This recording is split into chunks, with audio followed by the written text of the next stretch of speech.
You can duplicate any assessment that you created on Crowdmark. You can duplicate it into the same course or into a different course. And the way that you do that is, first of all, you'll find the course that you created the assessment in. Select Assessments and search for the assessment you would like to duplicate. So we've got 2 assessments here. I'm going to duplicate the Week 2 homework assessment. You select the 3 vertical dots here and select Duplicate.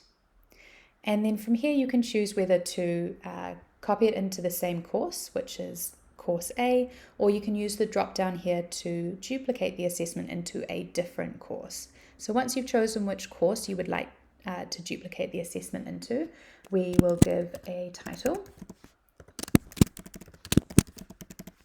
You can choose to include the same customized list of students and team members.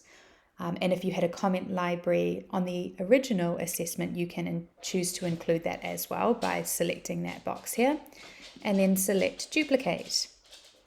That will copy across the question content. So if we go into that, you'll see the assessment content has been copied across. And from here, you'll have the option to schedule the assessment. And also you can change up the list of students if you wish as well, or team members from here.